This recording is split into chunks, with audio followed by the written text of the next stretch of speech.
The more stories I collect, the more I start to question what our reality actually is. Like Plato's allegory of the cave, perhaps what we think of as real is nothing more than flickering shadows across a dim wall.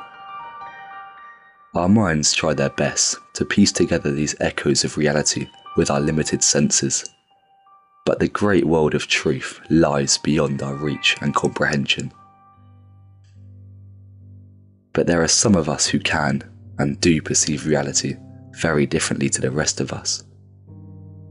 After reading my last two stories, my friend Steve spoke of one of these people, his ex-girlfriend Christine. They had met at university, where they attended the same psychology course. From the first time he saw her, he knew that she was special. She had an otherworldly quality to her, mixed with a strange intensity that he saw in few others. She was exceptionally bright, almost inhumanly so, and it took several weeks of relentlessly courting before she relented to finally start dating him. It was months into their relationship that Steve was able to piece together why Christine was like no other person he had known. Christine was an individual with a rare form of synesthesia, which gave her a very unique perspective from the world. She processed stimuli in a very different way. Her brain mixed up her senses, so she could hear colours, smell sounds, or even taste numbers. She was a genius at mathematics because she could intuitively feel the right answers. They would taste right to her. She had this ability for as long as she could remember. Growing up, she assumed everyone could do it too, but it was not until 3rd grade when she asked her teacher why the school bell always smelled like oranges did she discover she was different. Her classmates would laugh at her and call her a freak, so she would avoid talking to Her classmates would laugh at her and call her a freak, so she would avoid talking about her abilities and kept it secret throughout high school. Her synesthesia only got stronger as she got older. By the time high school ended, she had already decided to devote herself to the study of the human mind so she could learn more about herself. Steve was the first person since primary school that she had trusted enough to tell. She had loved the fact Steve was also a psychology major and was just as intrigued as she was about her ability. They spent countless hours discussing how she experienced the world, which was so much richer and varied than he could imagine. She told him that the number 1 tasted like chocolate, 3 was cinnamon, 6 was garlic, and 8 was cut grass. For her, doing multiplications was like cooking. She could taste the result and know if the answer was right. It seemed as if she experienced a whole new other world that no one else had sensed. The most intense of her sensations were for colours. Each colour had a unique voice and personality that spoke to her, especially when she touched it. Red was an old woman, kind and gentle, like a grandmother. Blue was angry and impatient, constantly rushing her. Green was stern and strict, whilst yellow was proud and arrogant. Black was pure silence, the absence of all sound. Her favourite was white, seductive and passionate. She loved wearing white. There was one colour she truly feared though, dark grey. Even just a shade above black and she would start to hear whispers rising from the silence. A few shades lighter and the voices would get louder. Evil voices whispering in her ear, delighting in telling her how her skin would be flayed strip by strip from her conscious body, how her flesh would be devoured and torn from her bones while she was awake, how her eyeballs would be scooped from her skull so she could see 1,000 pointed teeth tearing at her face.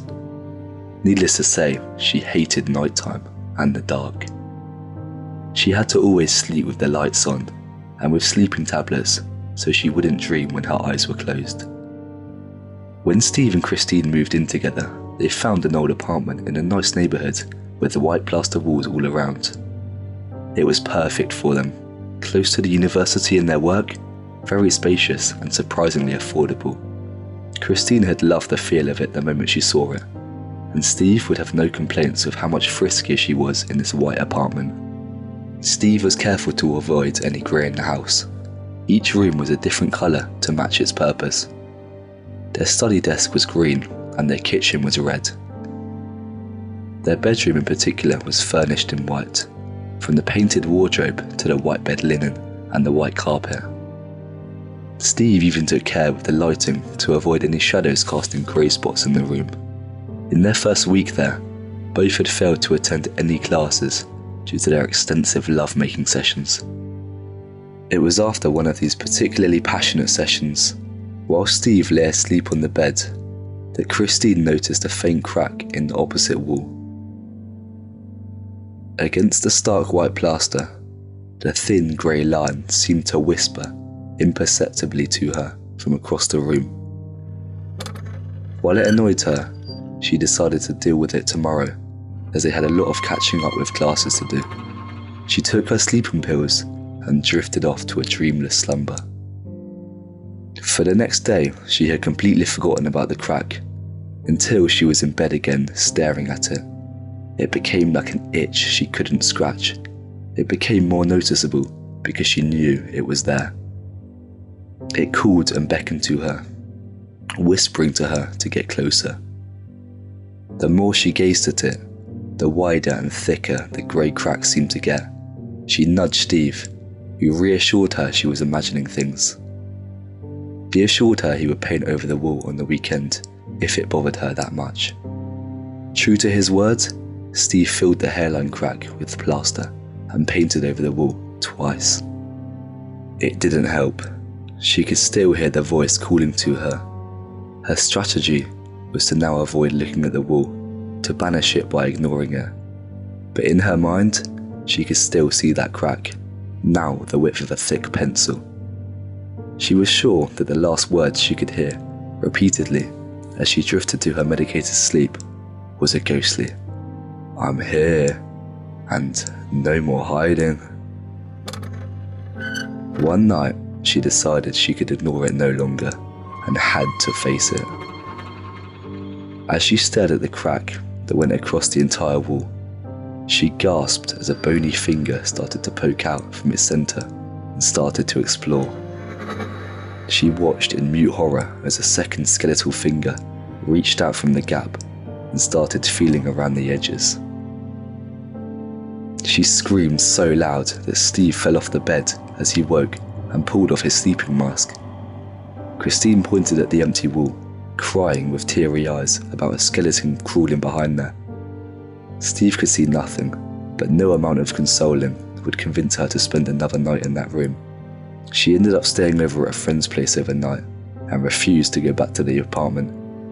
While Steve was hesitant to lose their bond by destroying a perfectly good wall to chase some ghost, he weighed that up against losing a great apartment and his girlfriend. With great reluctance, he laid down some plastic on the floor and smashed a crowbar against the wall as Christine watched. Where there used to be a covered up hairline crack, there was now a gaping hole that Steve started tearing at with his hands. With a quarter of the wall ripped, both Steve and Christine were stunned to find a crouching human skeleton, stuffed against the cavities and covered in cobwebs. They called the police to report their gruesome discovery. After extensive questioning, they were cleared of being suspects, as the body had been there long before Steve and Christine were even born. In the decades past, the building had shady tenants and a very different neighbourhood. A known crime hotspot, it was a slum area that had been slowly gentrified over the past few years, its history plastered and painted over until it was respectable. The skeleton was traced back to a missing persons case back from 1973. Reported as missing by her mother, the victim was a young prostitute with a petty criminal record, a profile the police back then devoted precious few resources or sympathy to follow up. The police thought it was likely she was raped, murdered and walled up by one of the previous occupants, a notorious gang member who himself was killed in 1982 in a fight over money. The skeletal remains were eventually given a proper burial next to her long-deceased mother, a long overdue reunion. Luckily for Steve, the apartment owner was also understanding enough to pay for the repairs to the wall given the circumstances. However, try as they might, the rest of their life couldn't return to normal for the couple. The ordeal gave Christine constant nightmares about skeletons breaking through the wall, despite the sleeping pills. Nor would the voices stop tormenting her. She eventually had to turn to harder narcotics to find any release to escape from her reality. The pressures of completing a degree and caring for Christine's drug abuse put an unbearable strain on their relationship, and they broke off soon after. It was mentally too difficult for either of them to cope. Since then, Steve has been in and out of several relationships over the years. A few days ago, he decided to track down Christine again to get more details for this story. He ended up speaking with her parents. Christine continued to struggle with drug addiction for several years after their breakup. Chronically short of money, she was constantly on the move from place to place. Her last known location was a rundown motel where she had skipped rent and left all her meagre belongings behind. Her parents had tried to track her down and even enlisted the help of a private investigator. Christine was eventually found a few months ago. The motel she had stayed at was being demolished to make way for new apartments. In her former room, behind a wall with a crack running across it, her skeletal remains were found, trapped between the dark grey concrete